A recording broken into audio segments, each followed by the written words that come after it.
The story that's about to unfold is set in the state of Florida, widely known as the Sunshine State. Its beautiful coastline is almost entirely surrounded by sea, making it the longest coastline of any state in North America. Each year, millions of tourists flock to Florida's beaches to enjoy the sun and to visit some of the state's many international tourist attractions. This is the Florida that many people are familiar with, the Florida of sun, surf, and Disney World. There is, however, another Florida that's largely hidden to the eye of the tourist. This is inland Florida, rural, traditional, and characterized by down-home country living. Our story focuses on the life of a Catholic community living in the agricultural and fishing county of Okeechobee, Florida. This is the remarkable story of an active, multicultural parish community, a new phenomenon in the changing American Catholic Church. The town of Okeechobee is in ranch, farm, and fishing country. Okeechobee derives its name from the language of the Seminole Indians and means big water. The Great Lake from which the town takes its name is the second largest freshwater lake in the United States, providing a vital water supply from West Palm Beach to the Florida Keys.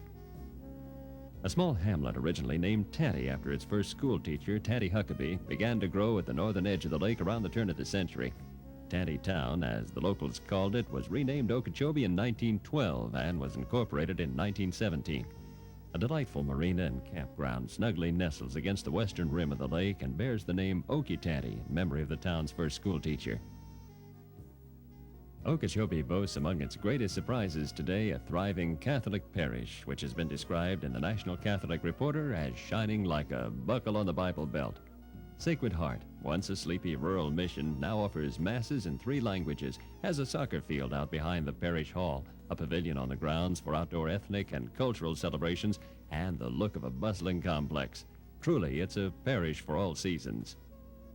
While the community population has decreased, Sacred Heart's congregation has grown from 147 families in 1984 to over 700 families in 1992. Yes, you're correct. The community, the county and city population has decreased over the last 3 years, but our parish community has increased. What accounts for that? I would say that the increase has come about as a result of people who were always here, but they weren't churched. In other words, they weren't participating.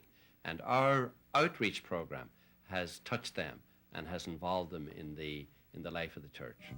Carmel and Marie Box remember the days when Sacred Heart was a modest country mission with only a handful of parishioners. Carmel talks about the first meeting place for the Sacred Heart.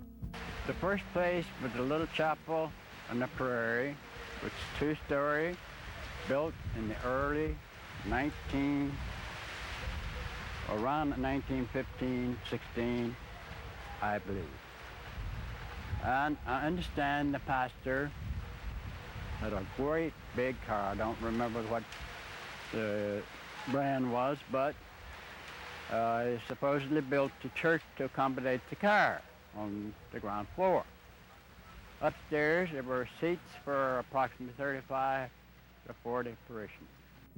Up until 1961, Okeechobee was served by the Fort Pierce Parish, 40 miles away. Several of the members from Sacred Heart decided it was time to establish themselves with their own pastor.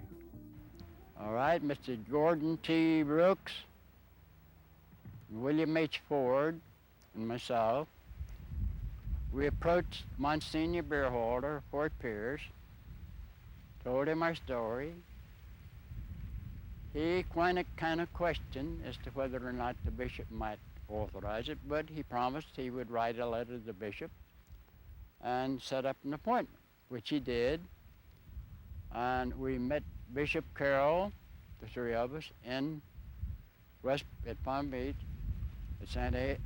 Edward's Parish, and discussed it with him. He was very thoughtful, very considerate of the situation, and we tried to convince him that we would operate better and could support a parish. So we left there with the feeling that it would probably come about. Sacred Heart was established as a parish in 1964. The present church was already completed in 1961, and the first order of business by the first pastor was the construction of an office and rectory. The office and rectory were built in 1965. During the early years of the history of the parish, there was little growth. In 1968, Indiantown was cut off from Sacred Heart with the formation of the new Diocese of Orlando, thus reducing the number of parishioners considerably. The momentum began to pick up again in the 70s, and in 1974, a parish hall connecting the church and rectory was constructed. The first influx of immigrants into Sacred Heart were Filipino, and this group began to arrive in 1974. The ethnic diversity of Sacred Heart is what gives it its special character, and the Filipino community have undoubtedly left their mark. Dr. Manuel Garcia, known affectionately as the godfather of the Filipino community, recalls the time when he arrived in Okeechobee. When we first came to to Okeechobee, way back in 1974, there was really just my family that came in, and at that time the Sacred Heart, as it was a very small community of Catholic parishioners. We actually had one service, which was a 10:30 mass, and we occasionally in winter may have a noon service if there were that many more people that came in. And it was like that for a few years. We had an older priest, Father Sloan, who did his best to try to meet the needs of the small community of Catholics that we had here. And his health was not too good at the time, and he eventually would need the assistance of other priests, usually from Fort Pierce. A few years later, actually, a lot of the changes happened when we were fortunate to have Father Duffy get assigned as our pastor or parish priest. As I had mentioned earlier, Father Sloan's health was failing, and he could not really get to do most of the hard work that was needed of a growing community. I don't know if you know, but he is a linguist. He speaks fluent Spanish, and he also reads and writes in Spanish. So it was not difficult for the Hispanic members of our community to relate to him as far as having the masses said in Spanish. In 1984, the first great sweep of dramatic changes at Sacred Heart was brought about as a result of the influx of immigrants from Latin America. Drawn to Florida to work in the fertile citrus groves and cane fields, thousands of these new immigrants settled in Okeechobee. This demographic change resulted in religious, cultural, and social transformations in the parish. Masses and other sacramental services were offered in Spanish for the new immigrants. Cultural events and holidays were celebrated according to Latin American customs. On the social level, the St. Vincent de Paul Society, which has responsibility for helping the needy, set up a food bank, a medical care program, an immigration assistance program, and a housing assistance program. According to a Washington Post article, the most humane feeling for the immigrant poor are evident at Sacred Heart. Jesus Torres arrived at Sacred Heart from Mexico in 1984, and he's had first-hand experience dealing with the buildup of the Latin community in the parish.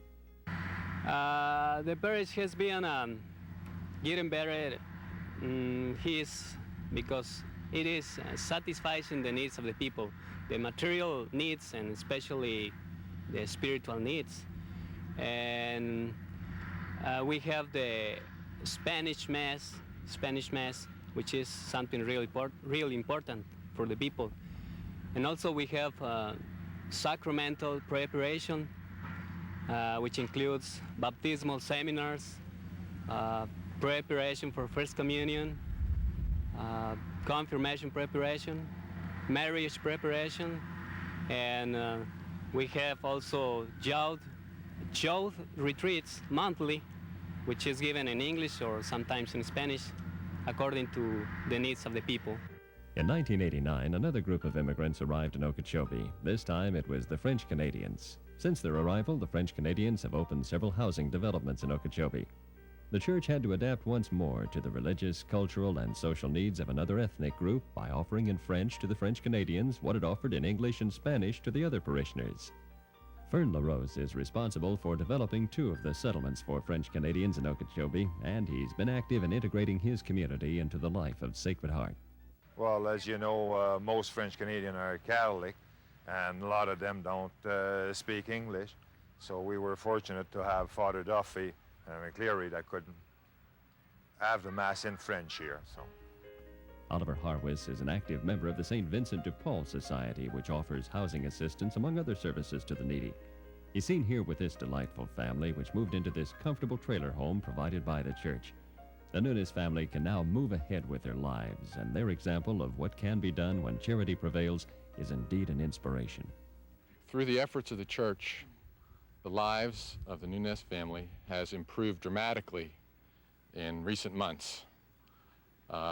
Their living conditions are safer, healthier, and extremely more comfortable than they have been in the past.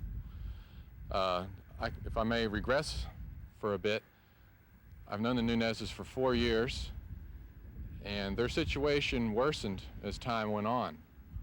I tried to help them by myself, but I couldn't do it alone. I brought them to the attention of Father Duffy, our pastor at Sacred Heart Church, and together we put forth a concerted effort to improve the housing conditions specifically for this family. He also says it's this type of involvement that has brought Sacred Heart's multi-ethnic congregation to understand and respect each other's heritage, which makes it to work as one. I think because there's such a diverse background in the church, there's more of a need to help one another. People recognize the differences in each other, and they feel good about helping others that maybe are a little less fortunate than they are. And I think that all stems from a multicultural background, that we can all exist together because we are all human beings, and it's our responsibility to help one another no matter what culture we come from. In order to bring such diverse ethnic groups together, Father Hugh Duffy began a festival to celebrate the unity and diversity of the parish. This year, 1992, the parish festival is being celebrated in conjunction with Father Duffy's Silver Jubilee of Priesthood. He has served as pastor of Sacred Heart since 1984. During that time, the parish has experienced extraordinary growth in membership, church organizations, pastoral ministries, and social services. But the one thing Father Duffy is most proud of? I think I'm proudest of our organizations and services. And also, I'm very proud of the fact that we have a parish that's multi-ethnic and multicultural, that we have actually 4 different cultural groups, American, Filipino, French Canadian, and Latin. And that all of these groups can maintain their own cultural identity and their own differences, and that we can provide services to them in their own language and in their own culture, and yet they're all harmonious, they're all one. In fact, they're even crossing cultures, but they're maintaining their own separate identity. That I feel very proud of. Of course, bringing about these changes in the beginning was not easy. Yes, well, that's for sure. I mean, nothing of that nature comes about easy. There have been problems, sure. And you're asking me, how did we achieve that? Well, you know, we didn't really achieve it. There was an extra power there that we call grace. And this is the extraordinary thing, that the church can bring about this type of unity within such diversity. In fact, I would offer this to you as an understanding. When I was a student in the seminary and later at the university, when I was studying the so-called proofs for the existence of God, and we studied the philosophy of Aristotle, and especially the theology and philosophy of St. Thomas Aquinas, who's the paramount Catholic theologian, one of the proofs for the existence of God was a proof from order. The fact is that there's so much diversity and difference in nature and in the universe, and the realization that all of this can work together harmoniously points to the existence of God who brings this about. Well, the church, you see, operates on the same basis. The church we maintain is divine in that sense. And the proof of that is where you see so many diverse people with so many differences and so many needs working together harmoniously and at peace, that has to be a sign of grace. And we don't take credit for that. We're part of it, sure. We're very proud of what takes place, but we don't take credit for that. That's really a work of grace. Not so long ago, Sacred Heart was a sleepy rural parish, but is now a busy complex catering to 4 ethnic groups: American, Latino, French Canadian, and Filipino.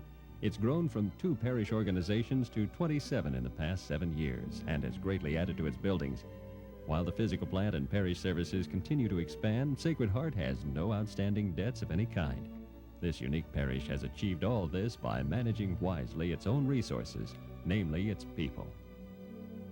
The Second Vatican Council heralded a new age in Catholicism by addressing the changing needs of society. Sacred Heart has met this challenge by respecting the freedom and diversity of its members.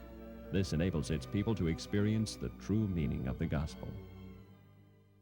The example of charity in action at Sacred Heart has become an inspiration for many of today's generation, struggling for answers in a world that appears to have lost its sense of identity and purpose. At a time when ethnic tensions or riots are daily occurrences, when greed and individual selfishness are increasing, when commitment to the welfare of the group is on the decrease, the testimony of a caring community like Sacred Heart is a marvelous blessing for humankind. The faithful of Sacred Heart has shown that ethnic and cultural minorities can get along and that they're a source of inspiration and enrichment for each other.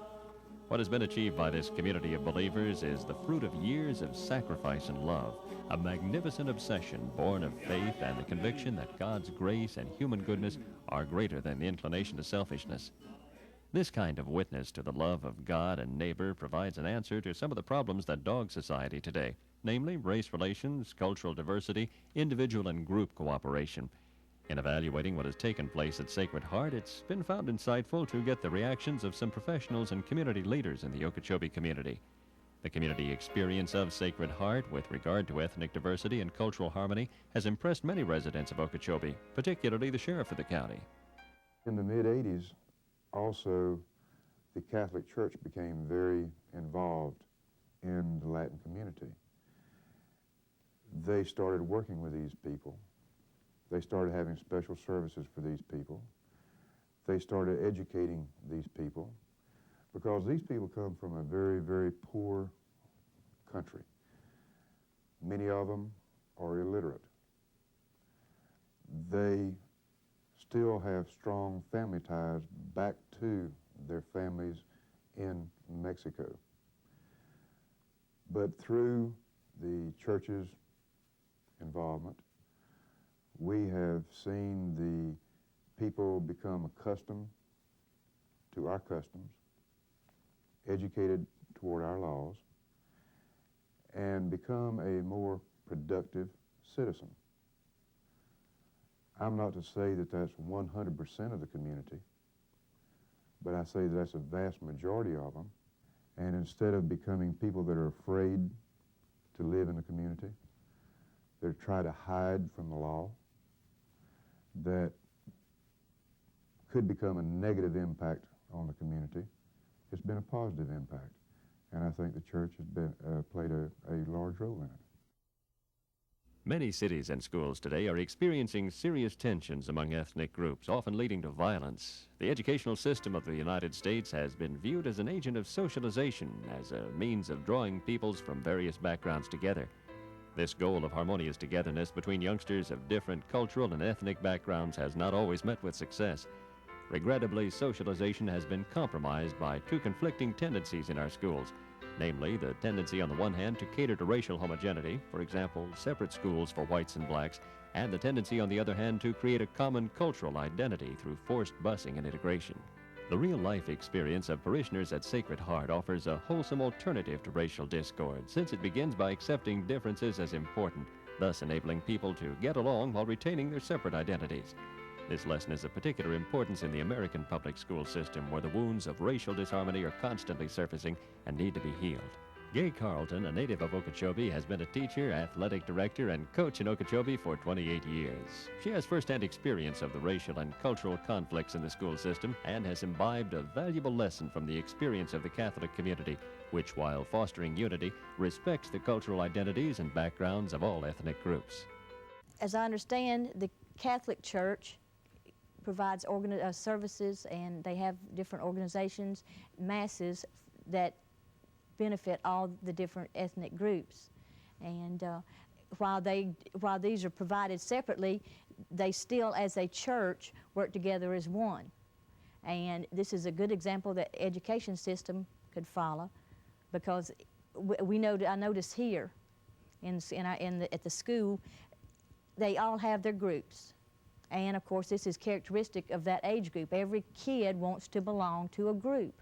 So they're in their different groups, but with the activities that we provide, especially with the sports programs, some clubs, band, they have become part of those, and they still have their own separate groups, but they are blending in to the other areas, and because of this, each sees the other's differences and also the things that they have in common. And this, again, helps to work as a whole.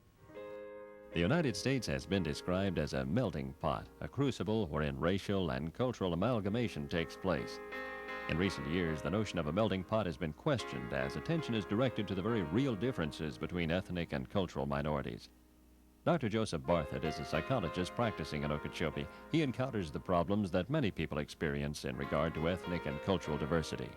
One of the advantages of cultural diversity is that it enriches a community. It expands people's intellectual and social horizons. It enables people to understand each other and to get along better. When people are different, it's like having a grocery store that only offers cabbages. Well, it's not very pleasant. It's monotonous. When people are different, they contribute to each other, because what they're doing is they're sharing each other's world with another world. They're adding from one to another. If we try to impose our world on somebody else, then we're not sharing anymore, and we're losing the flavor of the other world that we're missing. So it's nice to have cultural diversity, ethnic diversity, because you're sharing two worlds now, or three worlds, instead of just yours. And that's where I see it happen here, is where you get the Nicaraguan flavor, the Colombian flavor, the Mexican flavor, the French-Canadian flavor, and you add them together and you've got an exciting creation of God, you know. It's a wonderful psychological experience. And because you are sharing and not being imposed on, you're free to express yourself, because you know you're contributing. You are giving something to other people. You are ennobling them. The community of Sacred Heart has grown from modest beginnings into an expanding multi-ethnic and multicultural community. Tom Peer is a church member for 17 years. He's active both in the parish and in civic organizations, and has been observing the church's growth in membership. The growth in membership is due to our outreach, I believe, into the community, where the growth of the whole community hasn't been a great influx in recent years. In fact, it's probably been a little bit on the downside with some of the dairies and different things moving out. But I think by the church offering more services and an outreach to the community, we have gained membership from people coming in because we're now meeting their needs. The poet John Donne wrote, "No man is an island. Every individual is part of the larger community of mankind."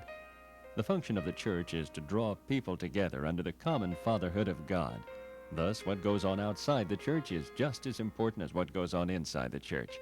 The church is not only a place of worship, it's a community of believers, a dynamic fusing together of different personalities that goes to make up the vision of a people of God reaching for perfection. The unique achievement of Sacred Heart is not the physical expansion of its buildings, but the organic development of its people.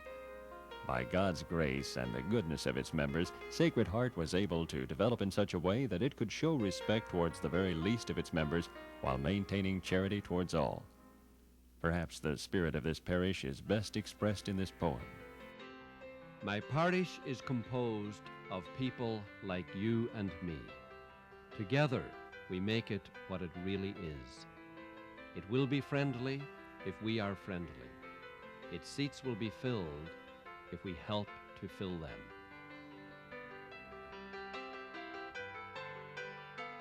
My parish will be generous to worthy causes if I am a generous giver.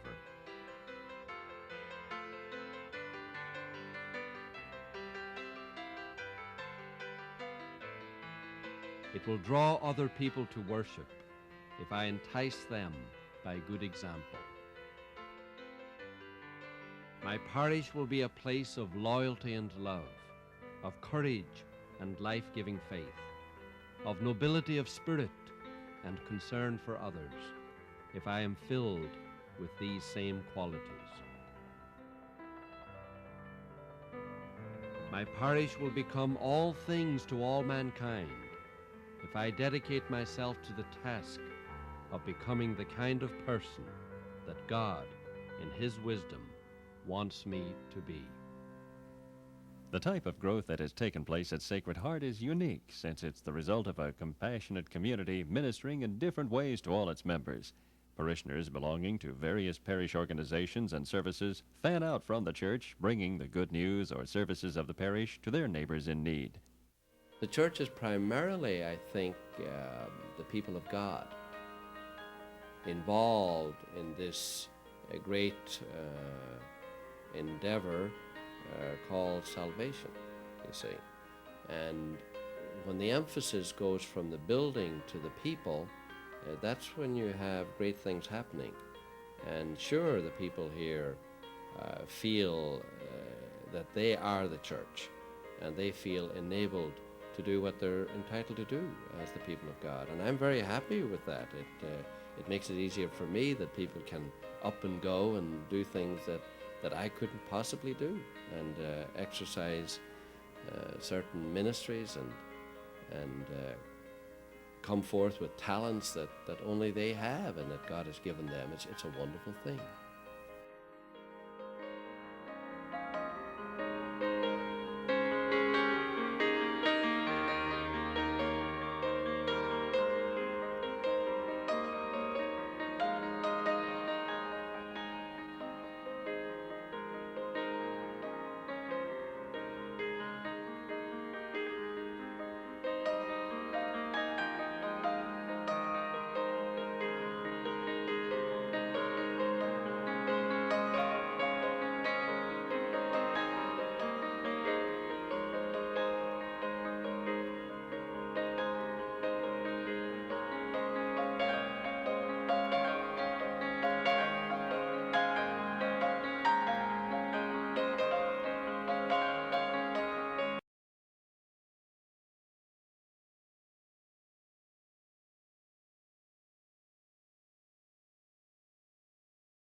He's my forever friend.